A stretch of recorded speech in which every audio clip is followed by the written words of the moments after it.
시청자 여러분 안녕하십니까? 뉴스타트 1부 시작합니다. 서울 남부구치소에 수감된 김건희 씨가 내일 특검의 출석 요구에 응하기로 했습니다. 특검은 구속 후 첫 조사 때와 마찬가지로 이번에도 공천 개입 의혹에 대한 질문을 이어갈 전망입니다. 안동준 기자의 보도입니다. 구속 수감된 김건희 씨가 오는 18일 오전 10시 특검에 출석하기로 했습니다. 김 씨가 구속된 이후 특검에 출석하는 건 이번이 두 번째입니다. 특검은 지난 14일 구속 이후 첫 조사가 끝난 뒤 김 씨에게 소환을 통보했습니다. 다만 특검이 소환을 통보한 시각에 변호인 접견이 예정돼 있어 실제 출석할지는 불투명했습니다. 이후 김 씨 측은 접견을 취소하고 최종적으로 소환에 응하기로 한 것으로 파악됐습니다. 특검은 구속 이후 첫 조사에서 공천 개입 의혹에 대해 준비한 질문의 절반가량만 소화했습니다. 김 씨 건강 상태를 고려한 건데 이 때문에 오는 18일 조사에서도 공천 개입 의혹에 대한 조사가 이어질 것으로 전망됩니다. 이런 가운데 김 씨 구속영장에서는 빠졌던 다른 의혹에 대한 수사에도 힘이 실리고 있습니다. 특검이 김건희 집사로 알려진 김예성 씨의 신병을 확보한 만큼 이른바 집사 게이트 수사는 의혹의 본류로 향할 것으로 보입니다. 김 씨가 지분을 가진 IMS 모빌리티에 HS 효성 등 대기업들이 투자를 결정한 배경에 김건희 씨가 있는지 입증하는 것이 핵심입니다. 앞서 특검은 HS 효성이 계열사 신고 누락 등으로 경고 처분을 받은 것을 두고 의혹에 비해 가벼운 처분이라는 지적이 있었던 것과 관련해 결정 배경을 살펴보기 위해 공정위를 압수수색했습니다. 특검은 앞으로 김 씨가 횡령한 것으로 특정한 33억 8천만 원이 김건희 씨에게 흘러간 정황은 없는지 살펴볼 전망입니다. YTN 안동준입니다. 나토 순방 목걸이 진품이 나타나면서 압수수색에서 발견된 목걸이는 바꿔치기를 했다는 주장에 힘이 실리고 있습니다. 김건희 특검팀은 증거인멸과 수사방해 행위도 철저히 수사하겠다는 계획인데요. 수사방해는 어디까지 처벌이 가능할지 임예진 기자가 정리했습니다. 김건희 특검팀이 서희건설 측 자수서와 목걸이 진품을 확보하면서 김건희 씨 사돈댁에서 발견된 가품은 수사에 혼선을 주려 꾸며낸 거라는 데 무게가 실리고 있습니다. 구속심사에서 두 목걸이를 함께 공개한 특검은 이어진 브리핑에서 수사 방해와 증거인멸 혐의에 대한 수사 의지를 드러냈습니다. 압수수색 과정에서 이와 동일한 모델의 가품이 김건희 씨 오빠의 인척 주거지에서 발견된 경우에 대하여 철저히 수사할 예정이며 김건희 씨를 비롯한 모든 관련자들의 수사 방해 및 증거인멸 혐의를 명확히 규명하겠습니다. 실제 김건희 특검법에 규정된 수사 대상에는 특검 수사를 방해하는 행위도 포함돼 있습니다. 그런데 김 씨가 특검에 거짓 진술을 하고 알리바이를 꾸몄다고 하더라도 증거인멸이나 수사 방해로 처벌하긴 어렵습니다. 현행법상 본인이 자기 범죄의 증거를 없애는 건 처벌하지 않기 때문입니다. 김 씨 변호인이 이 같은 내용을 인지하고 특검에 숨겼을 경우도 변론권의 범주로 해석될 수 있습니다. 다만 모조품 목걸이를 보관하고 있다가 장모 집으로 옮겼다는 김 씨의 오빠 김진우 씨와 그 장모 등에게는 증거인멸 혐의가 적용될 수 있습니다. 범죄 은닉죄가 본인은 해당이 안 되거든요. 그럼 그걸 도와준 사람이라든지 그런 사람들은 이제 처벌 대상이 될 수 있겠죠. 또 김건희 씨와 변호인이 이들에게 알리바이를 만들도록 적극 지시했다는 게 입증된다면 증거인멸 교사죄가 성립할 수 있습니다. 수많은 의혹의 중심에 있는 김건희 씨. 특검의 수사 방해까지 혐의점이 더 늘어날지 주목됩니다. YTN 임혜진입니다. 법무부가 조사를 거부하며 구치소에서 두문 분출하고 있는 윤석열 전 대통령과 관련해서 적극 대응에 나서고 있습니다. 특검이 이를 발판 삼아 윤 전 대통령 체포영장 집행에 다시 나설지도 관심입니다. 이경국 기자가 보도합니다. 6월 말과 지난달 초 잇따라 내란 특검 조사에 응했던 윤석열 전 대통령. 하지만 구속영장이 발부되자 돌연 조사를 거부했습니다. 김건희 특검의 출석 요구에도 마찬가지. 구치소 기동순찰팀까지 투입된 체포영장 집행도 강한 저항에 무산됐습니다. 완강하게 거부를 하시니까 다시 한번 앉아있는 의자 통째, 의자 자체를, 의자를 들고 그 의자에 앉아있는 대통령님을 같이 들어가지고 같이 또 옮기려고 했습니다. 이런 가운데 법무부가 서울구치소장을 전격 교체했습니다. 올해 초 윤 전 대통령 구치소 면회 때 휴대전화가 반입됐던 정황이 포착됐기 때문인데 다만 연이은 인치 실패에 대한 문책성 인사 아니냐는 분석도 있습니다. 소장 교체로 구치소 교도관들이 향후 특검의 강제구인이나 체포영장 집행 시도에 더 적극적으로 협조할 수 있다는 관측이 나옵니다. 김건희 특검도 상황이 달라진 만큼 다시 윤 전 대통령 체포 시도를 고민해볼 여지가 있다는 입장입니다. 윤 전 대통령 측은 당뇨 망막증으로 인한 실명 가능성을 주장하는 등 여전히 건강 문제를 호소하는 상황. 하지만 법무부는 실명 위기라는 주장은 사실이 아니고 윤 전 대통령 건강이 매우 안 좋다고 보기도 어렵다며 적극 반박했습니다. 이에 윤 전 대통령 측이 건강에 이상이 없다는 건 구치소에 처음 들어갈 때 상황 아니냐고 다시 반박하며 공방을 벌이기도 했습니다. 법무부가 윤 전 대통령 수감과 관련한 논란에 적극 대응에 나선 가운데 이를 발판 삼아 특검이 윤 전 대통령에 대한 조사를 진행할 수 있을지 주목됩니다. YTN 이경국입니다. 이재명 대통령은 첫 여름 휴가를 마치고 복귀한 뒤 한 주 동안 국정 현안들을 그야말로 속전속결 처리했습니다. 당장 이번 주 후반부턴 한일 한미 정상회담까지 굵직한 외교 현안들이 산적해 있는데 국익 중심 실용 외교가 시험대에 오를 전망입니다. 정인용 기자의 보도입니다. 이재명 대통령은 휴가 복귀 뒤 첫 월요일 광복절 특별사면 원포인트 임시 국무회의를 열었습니다. 다음 날 산업재해 대응책 모색 국무회의와 국가재정 절약간담회에 이어 광복절 경축식, 국민임명식까지 한 주 동안 숨가쁜 일정을 소화했습니다. 이제 이번 주 후반부터는 국익 중심 실용 외교에 집중합니다. 우선 오는 23일 이시바 시게루 일본 총리와 도쿄에서 취임 이후 두 번째 정상회담을 진행하는데 광복절 경축사에서 밝혔듯 일본을 상대로 과거사를 직시하도록 하면서 양국 사이 미래지향적 협력을 이끌어낼 수 있을지 주목됩니다. 특히 한일 모두 트럼프 정부의 통상 압박을 받는 만큼 회담을 계기로 공동 대응을 위한 의견 교환도 이뤄질 걸로 보입니다. 일본은 마당을 같이 쓰는 우리의 이웃이자 경제 발전에 있어서 떼놓고 생각할 수 없는 중요한 동반자입니다. 이어 오는 25일 열릴 한미 정상회담에서는 미국 측이 내밀 이른바 안보 청구서에 어떻게 대응할지가 관건으로 꼽힙니다. 국방비 증액과 중국 견제를 위한 주한미군 역할 재조정 등 민감한 사안들이 회담 테이블에 오를 수 있기 때문입니다. 또 관세 협상에서 합의했던 대미 투자 관련한 세부 조율도 이 대통령이 풀어야 할 숙제 가운데 하나로 남아 있습니다.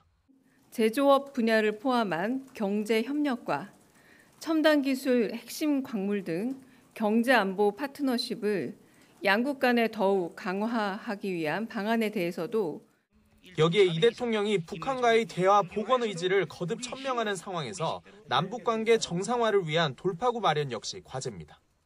한미 정상회담에서도 대북 정책 관련 논의가 있을 거란 관측도 나오는데 북미 대화를 견인하면서도 우리 정부가 주도권을 놓치지 않고 외교적 해법을 찾을 수 있을지 주목됩니다. YTN 정인용입니다. 이재명 정부 들어서 남북관계 개선을 위한 조치들이 잇따라 단행된 가운데 이 대통령이 북한과의 대화와 소통 의지를 직접 피력했습니다. 오는 25일 열리는 한미 정상회담에서 대북 정책도 의제가 될 전망인데 북한이 선을 긋고 있는 상황에서 남북 대화 재개에 물꼬를 트는 계기가 될지 주목됩니다. 이종원 기자입니다. 이재명 대통령은 최근 국무회의에서 남북 간의 대화와 소통이 조금씩 열려가길 바란다고 밝혔습니다. 취임 이후 북측과의 대화 의지를 직접 밝힌 건 처음으로 평화가 곧 밥이고 경제로 축약된 실용적 대북 정책 로드맵도 거듭 강조했습니다. 가급적이면 대화도 소통도 다시 시작해서 또 평화와 안정이 뒷받침되는 한반도를 통해서 각자의 경제적 환경도 개선했으면 좋겠다는. 취임 이후 단행된 대북방송 중단 등 우리의 유화적 조치에 대해 북한이 잇따라 호응하고 나서면서 보폭을 더 넓힌 모양새입니다. 연락 채널 복원으로 시작해 남북회담과 민간교류, 인도적 협력을 재개하여 남북관계를 정상화하겠습니다.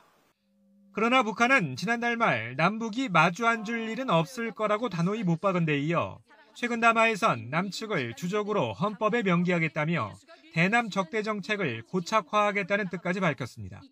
다만 문턱을 높이긴 했지만 미국과는 조건만 맞으면 대화할 수 있다고 밝힌 만큼 오늘 25일 열릴 한미 정상회담이 한반도 정세의 주요 분기점이 될 수 있다는 전망도 나옵니다.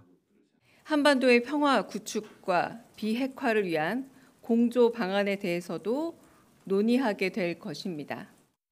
이재명 정부는 북미 대화가 남북 관계 개선을 견인할 수 있다며 적극 지원하겠다는 의사를 여러 차례 밝혀왔고 최근 미국 대북 담당 고위 인사는 북한과의 대화 준비 가능성을 언급하기도 했습니다.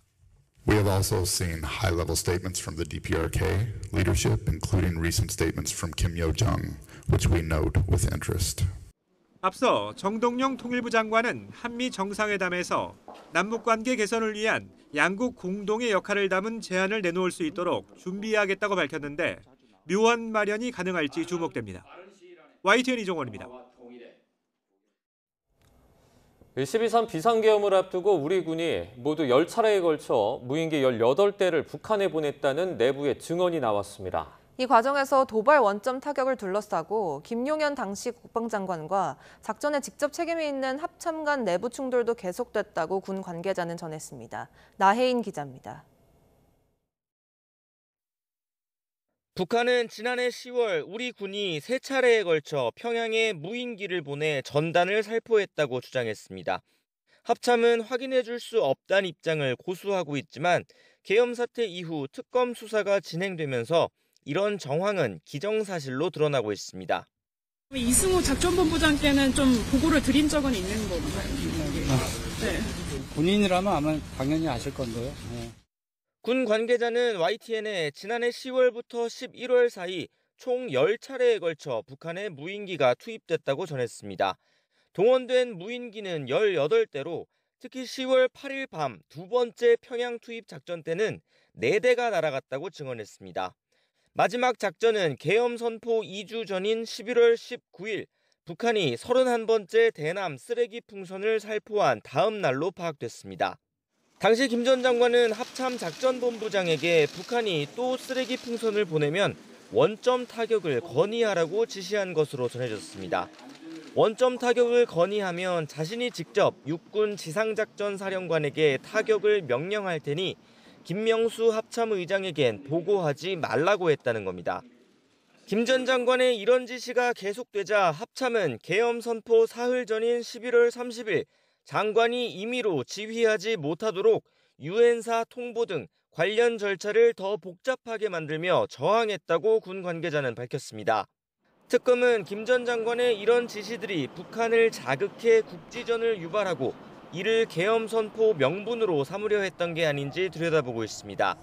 하지만 김 전 장관 측은 북한의 풍선 도발에 단호히 대응하라는 건 국방장관으로서 할 수 있는 지시라며 맞서고 있습니다.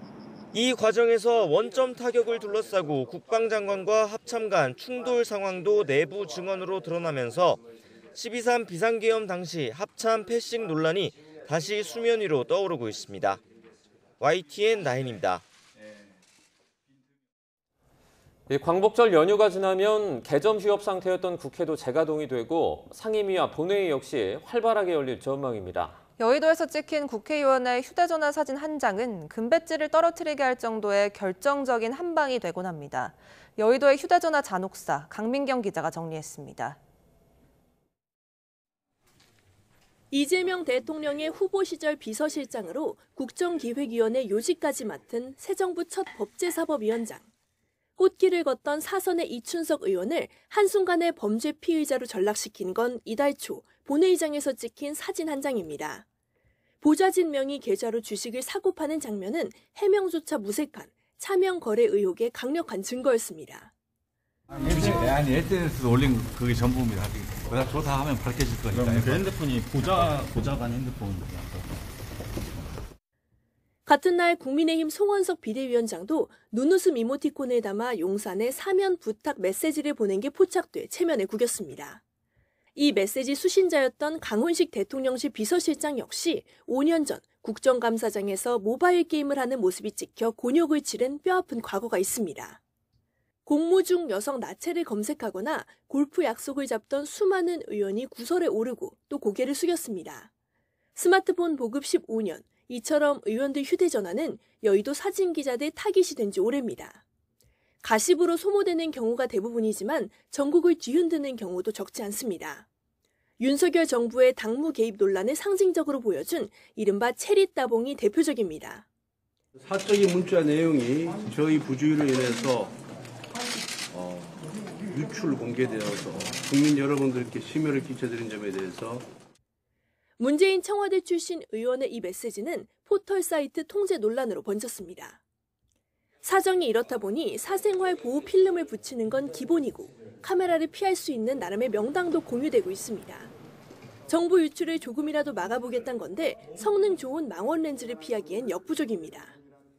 일부러 휴대전화를 노출시키는 노련한 정치인도 덜어 있지만 여의도에는 늘 숨기려는 정치인과 보려는 취재진 사이 팽팽한 긴장감이 흐릅니다. 금배지를 달았다면 공직자로서 부끄럽지 않은 자세를 유지해야 한다는 지적도 적지 않습니다. YTN 강민경입니다.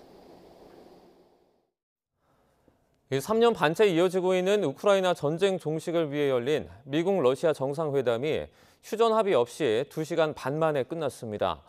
트럼프 대통령은 합의가 되기 전까진 합의된 게 없다고 말을 했고 푸틴 대통령은 모든 근본 원인이 제거돼야 한다며 한 발도 물러서지 않았습니다. 뉴욕에서 이승윤 특파원입니다. 미국 알래스카에서 열린 트럼프 미국 대통령과 푸틴 러시아 대통령의 정상회담이 2시간 반 만에 우크라이나 전쟁의 휴전 합의 없이 끝났습니다. 트럼프 대통령은 합의가 이루어지기 전까지는 합의된 게 없다면서 합의되지 않은 쟁점이 중요하다고 강조했습니다. 이 쟁점이 바로 휴전 여부 혹은 휴전을 위한 핵심 조건이 아니겠느냐는 분석이 나옵니다. 트럼프 대통령은 다만 남은 쟁점이 거의 없고 몇 가지 쟁점은 합의에 이를 가능성이 크다며 푸틴 대통령을 곧 다시 만나게 될 것이라고 밝혔습니다. 이어 우크라이나와 나토에 연락을 할 것이라고 말해 러시아 측에서 모종의 제안을 받았음을 암시했습니다. There's no deal until there's a deal. I will call up NATO President Zelensky and tell him about today's meeting. It's ultimately up to them. 푸틴 대통령은 직접 만나서 좋았고 건설적인 대화였다면서 우크라이나 안보 보장에 대한 트럼프 대통령의 의견에 동의한다고 화답했습니다. 하지만 모든 근본 원인이 제거돼야 하고 러시아의 우려가 고려돼야 한다며 기존 입장에서 한 발도 물러서지 않았습니다.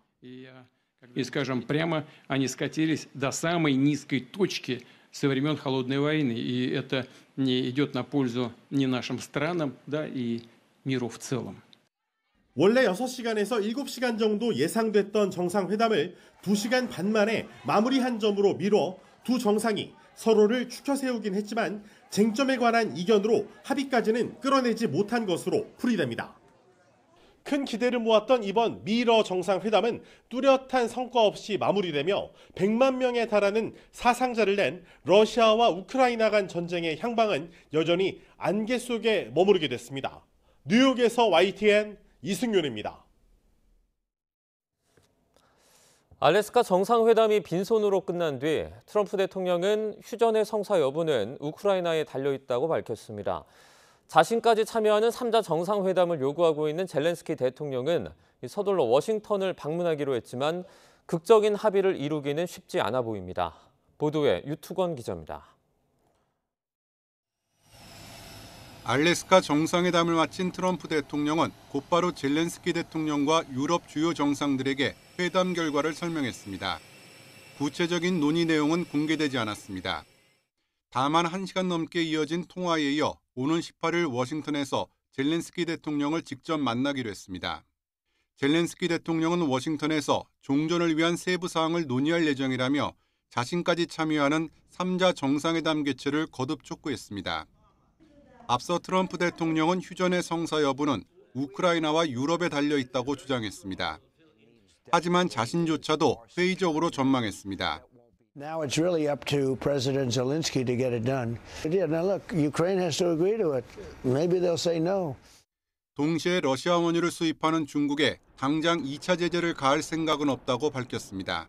Now I may have to think about it in 2 weeks or 3 weeks or something, but we don't have to think about that right now. 별다른 양보나 추가 제재 없이 미국과 대화를 이어갈 기회를 잡은 러시아 정부에선 긍정적 평가들이 나왔습니다. For Ukraine, it means that Mr. Zelensky has no space for maneuvering. Either he takes the deal or he leaves. 러시아 언론들은 푸틴 대통령이 받은 파격적인 예우에도 주목했습니다. 반대로 우크라이나 국민 사이에선 불만이 터져나왔습니다. Класти червону доріжку йому до ніг, коли ця людина знищує просто всю мою країну. 우크라이나군은 알래스카 정상회담이 끝난 직후 러시아가 탄도미사일과 드론을 동원해 최전선에서 공습을 이어갔다고 밝혔습니다. YTN 유튜원입니다. 젤렌스키 우크라이나 대통령이 현지 시간 18일 미국에서 도널드 트럼프 대통령과 만나 전쟁 종식을 위한 모든 세부 사항을 논의할 예정입니다. 젤렌스키 대통령은 현지 시간 16일 트럼프 대통령에게서 미러 정상회담 결과를 전달받은 뒤에 소셜미디어에 글을 올려 이같이 밝혔습니다. 이어 트럼프 대통령과의 통화에서 3자 회담이 열리지 않거나 러시아가 종전을 회피하려 한다면 제재를 강화할 것을 강조했다고 설명했습니다. 15명의 사상자가 발생한 서울 제기동 다세대 주택 방화범이 구속됐습니다. 법원은 도망할 염려가 있다며 구속 사유를 밝혔습니다. 최민기 기자가 보도합니다. 모자와 마스크를 쓰고 고개를 숙인 남성이 구속 전 피의자 신문에 출석하기 위해 법원으로 걸어옵니다. 12일 밤 서울 제기동 다세대 주택에 불을 지른 혐의로 체포된 30대 남성입니다. 방화 혐의 인정하세요? 의도가 있었습니까? 불을 왜 지르신 거예요? 피해자들에게 할 말 없습니까? 법원은 도망할 염려가 있다며 이 남성을 구속했습니다. 당시 화재는 40분 만에 진화됐는데 70대 남성 1명이 숨지고 주민 14명이 다쳤습니다. 불은 폐지가 쌓인 리어카에서 시작됐습니다. 리어카는 건물 1층이 기둥으로만 돼 있는 필로티 구조 주차장에 있었는데 순식간에 주변 차량과 주차장 천장으로 불이 번진 겁니다. 건물 주차장에는 스프링클러도 없어 피해를 키운 것으로 보입니다. 입을 이제 막고 연기 마실까 봐. 네. 그래서 이제 나를 데리고 내려갔는데 정신이 없어. 어떻게 내려갔는지. 경찰은 구속된 30대 남성을 상대로 정확한 방화 동기 등을 조사한 뒤 검찰에 넘길 방침입니다. YTN 최민기입니다. 노동자가 일터에서 숨지거나 다치는 산업재해를 줄이기 위해 정부가 다음 달 노동안전 종합대책을 발표합니다.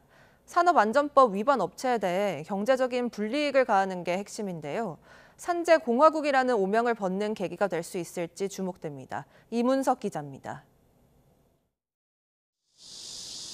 최근 포스코 ENC 공사 현장에서 산업재해가 잇따랐습니다.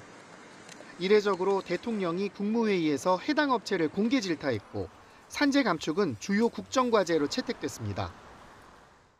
산업안전보건체계 구축, 산재보상 국가책임자의 실현으로 안전하게 일할 권리가 보장됩니다. 현재 만 명당 0.39명인 산재 사망률을 경제협력개발기구 평균인 0.29명 수준으로 줄이는 게 목표. 우선 정부는 산재 발생 업체의 경제적 불이익이 크게 돌아가도록 산업안전법 개정을 검토하고 있습니다.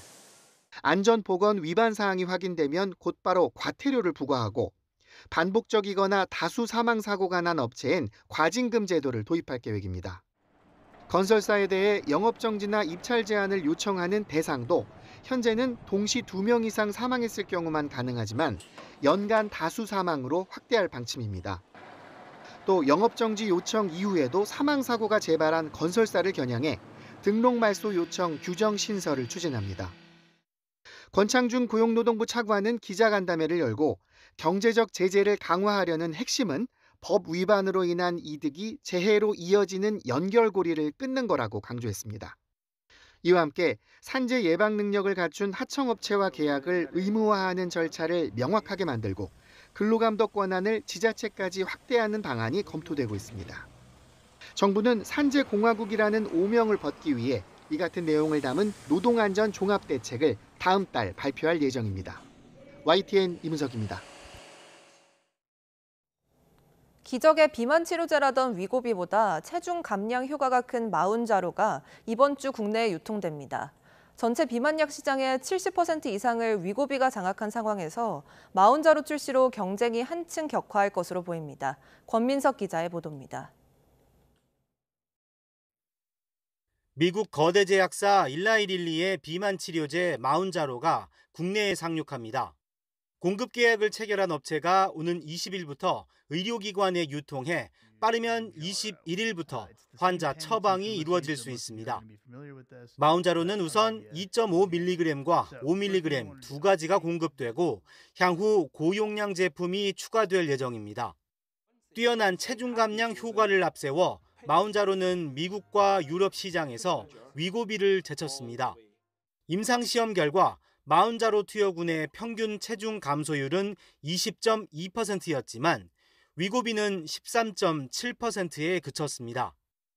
허리둘레 감소치도 마운자로가 18.4cm, 위고비는 13cm로 알려졌습니다.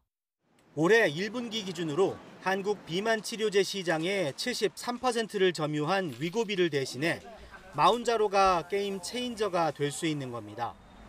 이 때문에 위고비 제약사 측은 국내 시판 가격을 최대 40% 낮추며 맞대응에 나섰습니다.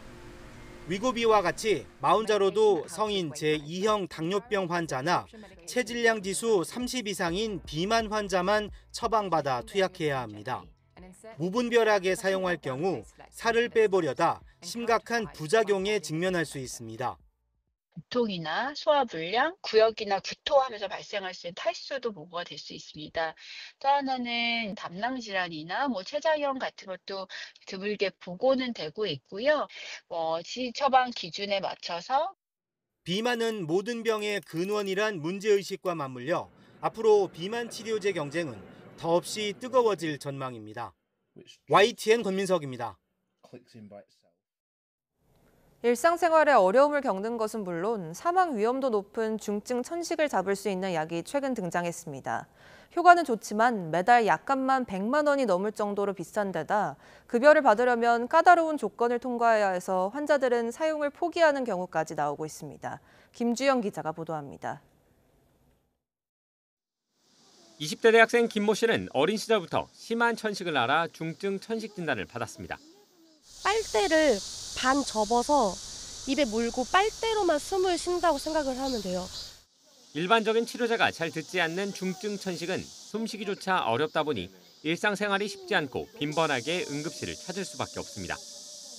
일상적으로 약도 먹어야 하는데 과거에는 먹는 스테로이드 약을 주로 사용했습니다. 가격이 싸다는 장점이 있는 반면 비만, 당뇨, 골다공증 등 여러 가지 부작용을 불러와 환자들을 괴롭히는 약제입니다. 여러 가지 합병증, 골다공증, 당뇨, 그리고 기억력도 그렇게 좋진 않을 거라고 하더라고요. 예전에 들은 바로는. 상황이 이렇다 보니 최근에는 생물학적 제재라는 이름의 부작용이 크지 않은 주사 형식 약물이 등장했습니다. 문제는 한 달에 약값만 최대 300만 원 가까이 드는 비용입니다. 보험 급여를 받아도 전체 비용의 60%가량을 환자가 부담해야 하고 그마저도 조건이 너무나 까다롭습니다. 피검사라든지 호기산화지수와 같은 그런 검사 조건들을 만족해야 되고 1년에 3번 이상의 어떤 악화가 있어야지 이제 급여의 혜택을 받을 수가 있는 거죠. 같은 방식의 약이 몇 종류 있는데 하나를 사용했다가 효과를 보지 못하면 다른 약을 쓸 때는 아예 보험급여를 받을 수 없습니다. 장기적으로 봤을 때도 어떻게 보면 응급실에 오거나 이런 것들을 감안하면 그 비용을 오히려 줄일 수 있는 이런 주사를 환자가 마음 편하게 맞을 수 있도록 그런 정부에서 좀 배려를 해줬으면 하는 바람이 있습니다. 중증 천식 환자만 최대 10만 명으로 추정되는 가운데 급여 기준 완화나 산정 특례 적용을 검토해볼 필요가 있다는 지적입니다. YTN 김주영입니다. 이른바 일본 변호사 사칭 테러 협박이 3년째 40건이 넘게 이어지고 있지만 용의자를 특정하기는 어려운 상황인데요. 추적도 어려운 데다가 수사의 많은 부분을 해외 수사기관의 협조에 기대해야 하기 때문입니다. 배민혁 기자가 취재했습니다. 폭발물을 터뜨리겠다는 협박 이메일이 발송돼 경찰이 수사에 나섰습니다. 고척돔 경기장에 폭탄을 터뜨리겠다는 협박 메일을 받았다는 신고가 들어와 이번엔 서울 올림픽공원 체조 경기장에 폭발물을 설치했다는 신고가 당국에 접수됐습니다. 지난 3년 사이 일본 변호사를 사칭한 테러 협박이 40건 넘게 반복되고 있습니다. 지난 2023년 이재명 당시 더불어민주당 대표를 겨냥한 협박부터 고척돔과 학교까지 대상을 가리지 않고 협박이 이어지고 있습니다. 얼마 전에는 올림픽 체조 경기장에 폭발물을 설치했다는 협박글로 인해 공연을 보려던 관객 2,000명이 대피했습니다. 인권위에도 가라사와 다카이로라는 일본 변호사 명의를 도용해 백화점을 폭파하겠다는 협박 팩스가 접수됐습니다. 국민적 불안과 공권력 낭비도 심각한 수준이지만 범인은 오리무중입니다. 국제 팩스의 경우 실제 발신 위치를 감추고 다른 번호로 오해할 수 있어 용의자 추적이 어려운 게 문제입니다. 최초 발신지가 일본인지 모든 협박이 동일범 소행인지도 확실치 않은 겁니다. 결국 일본 등 국제 공조가 필수적인데 시간이 오래 걸리는 것도 수사를 더디게 하는 요인입니다. 메일이나 팩스, 인터넷 자료는 신속한 증거 보존이 중요한데 다른 나라 수사기관의 협조를 얻기 위해 복잡한 절차를 거치다 보면 증거 확보도 쉽지 않습니다. 인터폴이라고 하는 거는 그 임의적인 조직이기 때문에 뭐 어떤 협조를 구한다라고 하는 이것에 이제 불과한 거고 지금 한계가 있는 상황으로 생각되는 거죠. 경찰은 지금까지 3차례 인터폴을 통해 일본 경찰에 공조 요청하고 5차례 국제 형사사법 공조를 요청하는 등 용의자 특정을 위해 노력하고 있다고 밝혔습니다. 하지만 협박과 국민 불안은 여전한 가운데 신속한 국제 공조 수사를 끌어내기 위한 정부 차원의 노력이 필요해 보입니다. YTN 배민혁입니다. 이른바 방사능 괴담 이후 서해안 피서지 등 인천 바닷가 마을의 피해가 갈수록 쌓이고 있습니다. 정부와 지자체의 정밀 조사에서 연이어 문제가 없다는 게 확인됐지만 괴담의 여파가 계속되며 이 주민들은 여름 한철 장사를 아예 망칠까 걱정이 큽니다. 오승훈 기자가 인천 강화도를 다녀왔습니다. 여름 휴가철 대목인 8월, 거기에 주말을 앞둔 금요일의 해수욕장이지만 사람은 드문드문 한적합니다. 서해안 대표 피서지로 꼽히는 민머루 해수욕장을 찾는 발걸음이 뚝 끊겼습니다.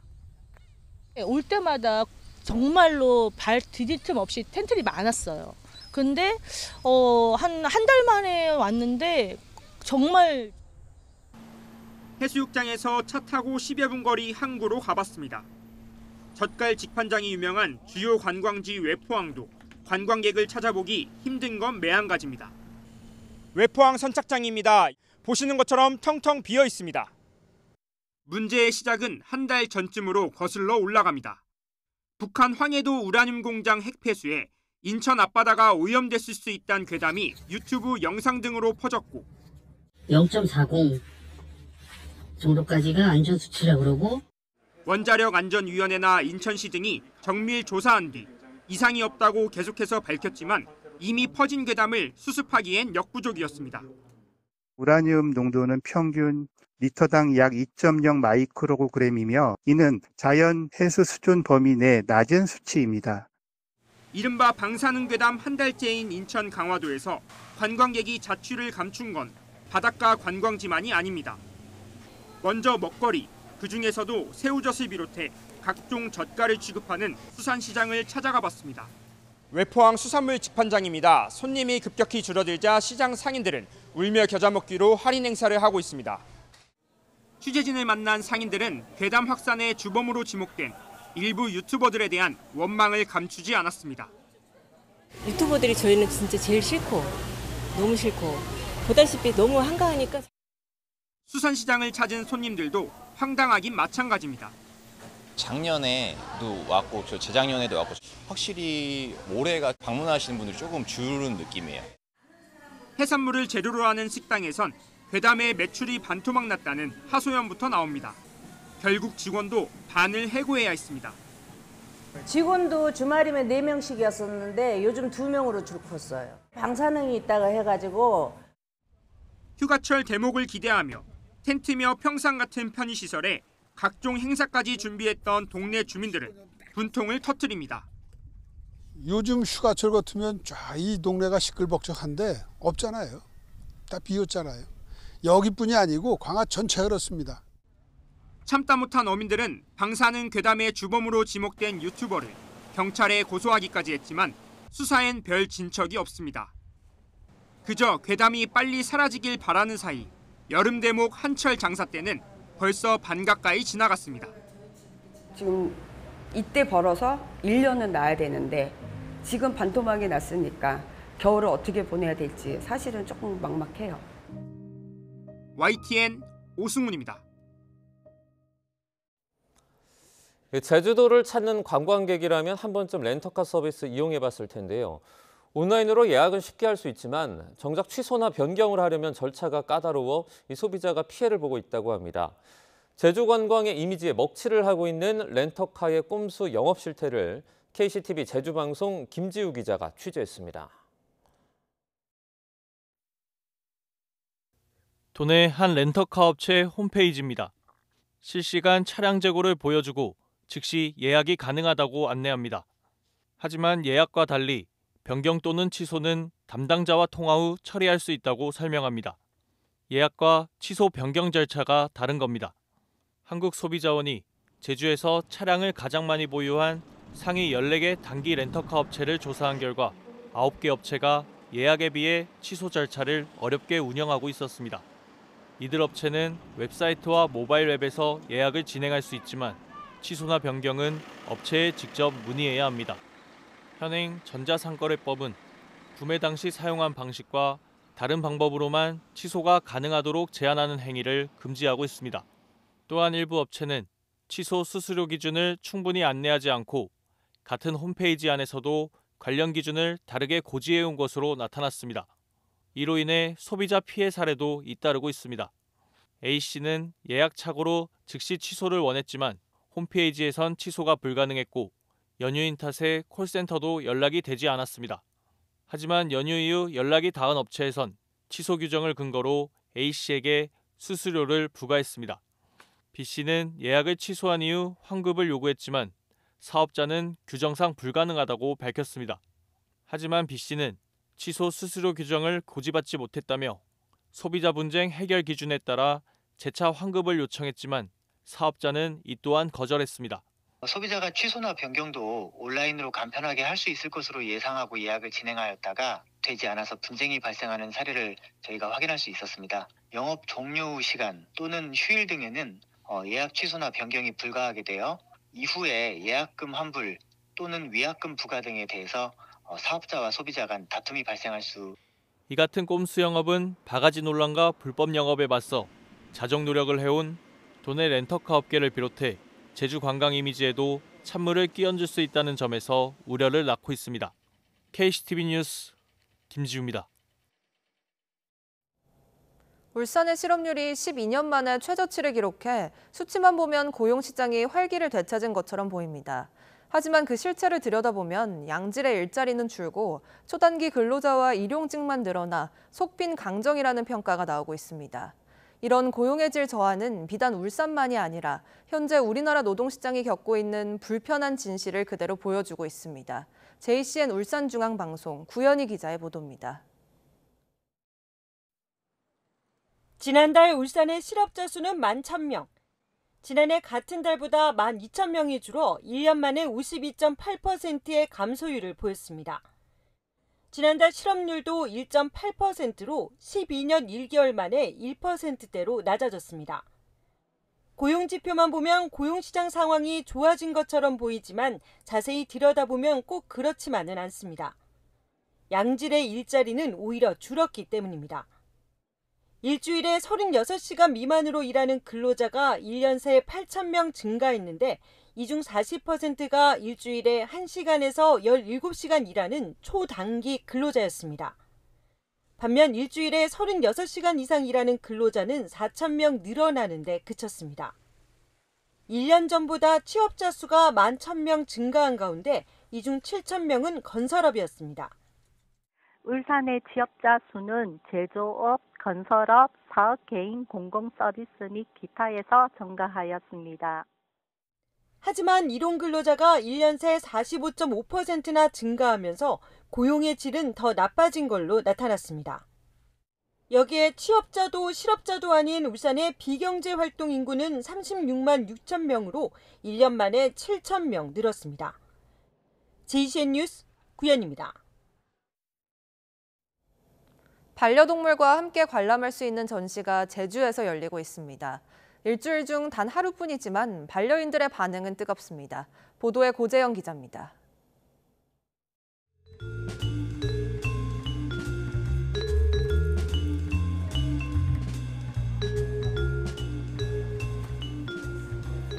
고양이를 품에 안은 인물은 행복한 미소를 짓고 있지만 고양이는 시큰둥한 표정입니다.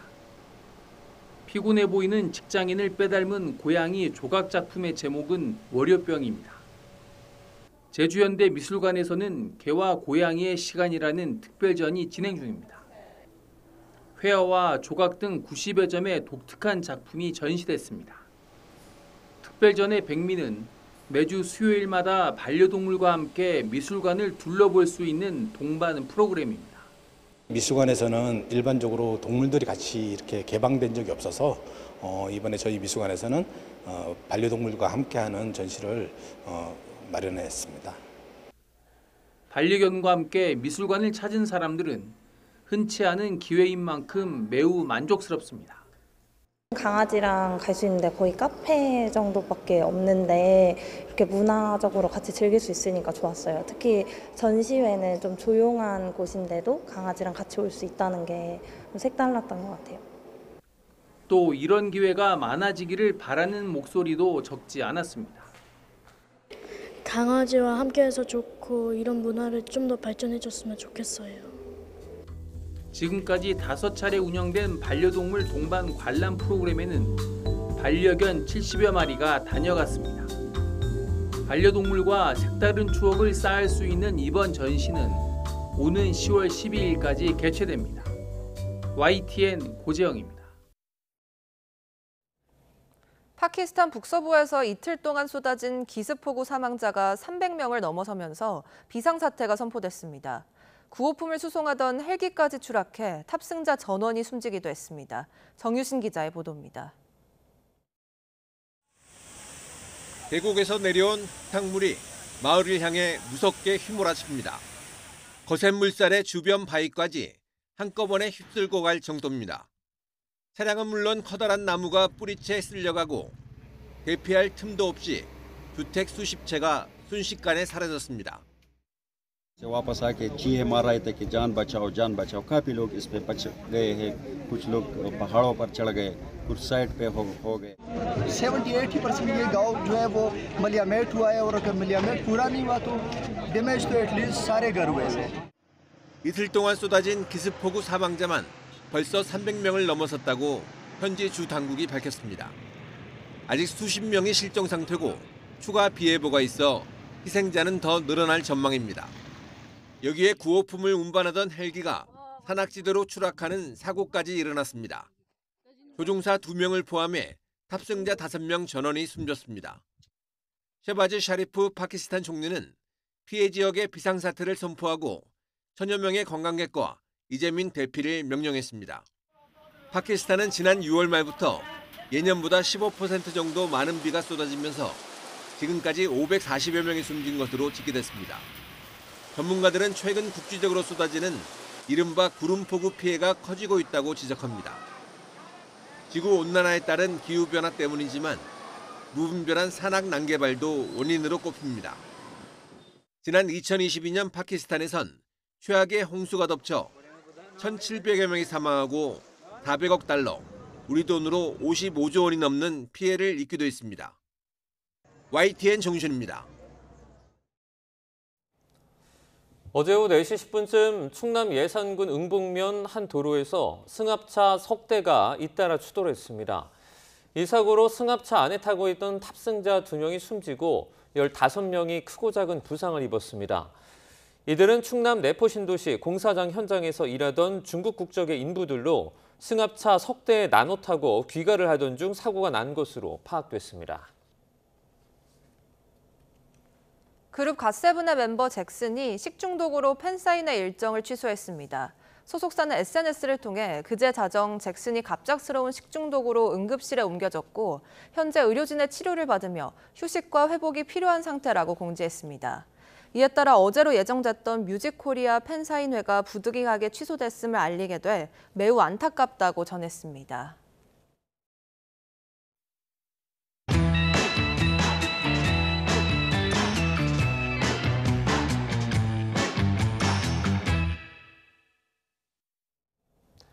콘서트에서 반짝반짝 빛나는 가수하면 CN블루의 정용화 씨를 빼놓을 수 없는데요. 모든 곡을 스스로 만들고 연기도 잘하는 만능 엔터테이너죠. 여전히 빌보드 차트 진입은 이루고 싶은 꿈이라고 말합니다. 매력 부자 정용화 씨를 김정아 기자가 만나봤습니다. 나는 사기캐다. 네, 사기캐입니다. 암기 능력이 좀 없는 것 같아요, 저는. 살면서 제일 잘하는 일은? 수능 망친 거. 제일 행복할 때. 콘서트 할 때. 정용화는 땡땡땡. 카멜레온이다. 솔로 데뷔 10년에 맞춘 정용화 미니 3집. 세련된 멜로디에 서정적인 가사가 인상적입니다. 타이틀곡을 포함해 앨범 전곡을 직접 만들었고 앨범 이미지와 뮤직비디오까지 진두지휘하며 자신의 색깔을 입혔습니다.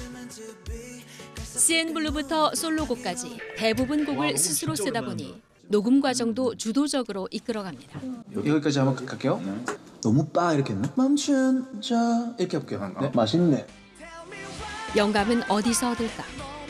자주 쓰던 말인데 갑자기 딱 뭔가 새롭게 느껴질 때가 있거든요. 그러면 이제 이건 뭔가 신의 계시다. 약간 이런 느낌을 그게 영감이라고 표현하면 좀 영감인 것 같아요, 저한테는.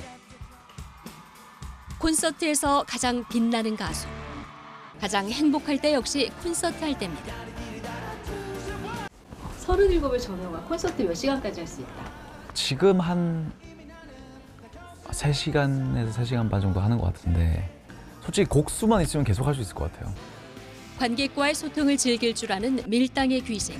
근데 어렸을 때부터 눈치를 좀 잘 봐가지고 이 사람이 재밌나 재미없나 이런 눈치를 좀 빠른 것 같아요. 그래서 이분들이 좀 어떤 지루할 틈을 주고 싶지 않고 이른바 스키장 훈남 사진은 그의 운명을 바꿔놓습니다. 기획사의 러브콜이 이어졌지만 당시만 해도 연예계 진출 꿈도 오디션을 본들 통과할 거란 기대도 없었습니다. 서울 사람들은 다른 어떤 교육을 받았다고 생각했던 것 같아요. 그때 당시 연예인이 되기 위한 저기에 낄 레벨이 아니다. 그러다 서울 간 김에 재미삼아 봤던 오디션. 여러 명이 이제 노래를 하는데 그걸 듣는데 생각보다 못하는 거예요. 그래가지고 내가 제일 잘하겠는데? 서울 사람 별거 아니다. 별거 아니다. 내가 할 만하다. 딱 보고 나가는 순간 저는 이건 됐다. 100% 됐을 거다라고. 아니나 다를까 합격 통보를 받았지만 아직 생각이 바뀌진 않았습니다.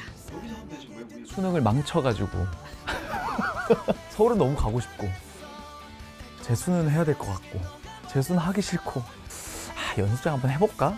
노래하는 거 너무 재밌고.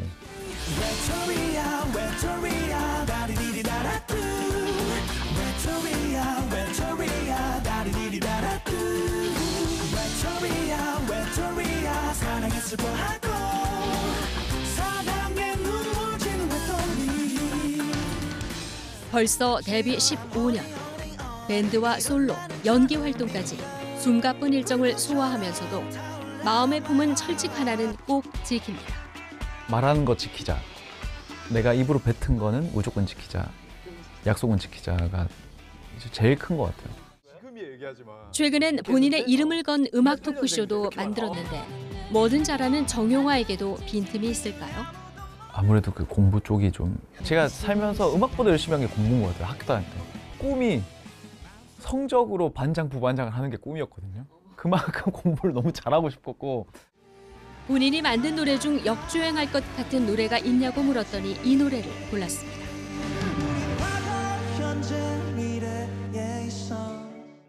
CN블루 노래 중에 과거, 현재, 미래라는 노래가 있어요. 이 노래는 이제 군대 전역하고 코로나까지 이제 시작되면서 그때 나온 앨범인데 진짜 너무너무 좋은 노래고 언젠간 진짜 역주행할 수 있는 곡이라고 생각해요. 나이 들수록 더 멋진 밴드를 꿈꾸며 빌보드 차트는 여전히 마음속 목표입니다.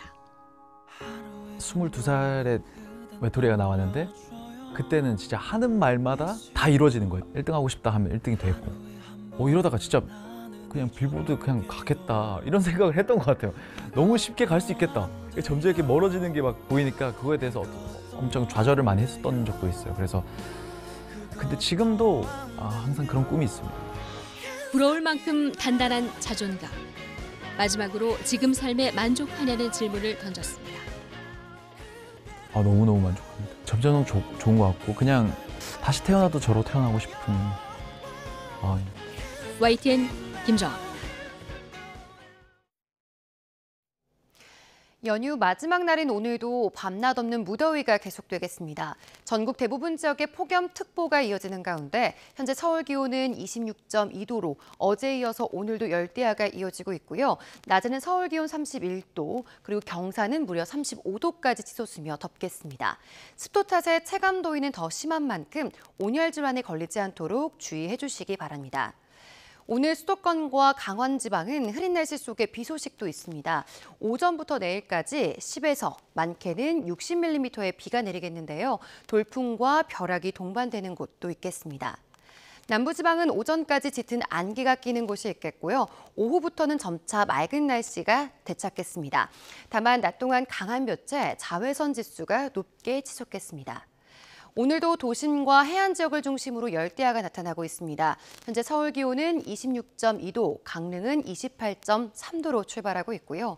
낮 기온은 서울 31도, 광주와 대구는 34도로 어제보다는 조금 낮겠습니다. 주 중반까지 중북부 지역을 중심으로 비가 오락가락 이어지겠고요. 당분간 폭염특보 수준의 무더위는 계속될 전망입니다. 날씨였습니다. 뉴스타트 1부 마칩니다. 잠시 후 2부가 이어집니다. 시청해주신 여러분 고맙습니다.